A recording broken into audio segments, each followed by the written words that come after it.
చంద్రబాబు గారు మాట సార్ 500 కోట్లతో రిషికొండ ప్యాలెస్ కట్టారు, దాంతో 2 మెడికల్ కాలేజ్ కట్టారు చంద్రబాబు గారు ఆరోపణ.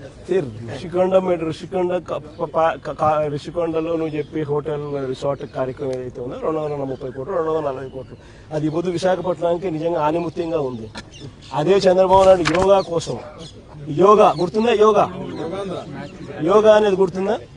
ఒక్కరోజు ప్రోగ్రామ్ యోగాకు ఖర్చు పెట్టింది 330 కోట్లు.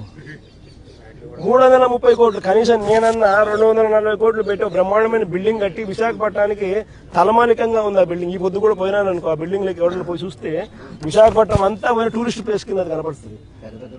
పెద్ద పెద్ద వాళ్ళందరూ దాంట్లో వచ్చి ఇప్పుడు గవర్నర్ గారు పోయినారు అనుకో, మోడీ గారు వచ్చినారు అనుకో, లేకపోతే పుతిన్ వచ్చినాడు అనుకో, లేదా రష్యన్ ప్రెసిడెంట్ పుతిన్ వచ్చినాడు అనుకో, ఎక్కడ పెడతారు?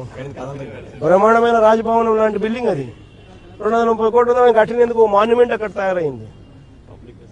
వేరే ఇక్కడ ఒకరోజు యోగా, ఒకరోజు 330 కోట్లు, 330 కోట్లు ఆవిరి. దాన్ని ఏమంటారు? స్కామ్ కాకపోతే నా మాటలకి అయ్యే ఖర్చు పోయి మా మాటలకు ఎంత ఖర్చు పెట్టాను ఒకసారి మీకు అందరు కూడా ఏ ఉంది కదా, ఒకసారి అమెజాన్లో పోయి కొట్టండి ఒకసారి మాట ఖర్చు ఎంత అవుతుంది, వీళ్ళు ఎంత ప్రొక్యూర్ చేసినారని చెప్పి చూస్తే 50% తక్కువ ఉంటే నన్ను అడగండి.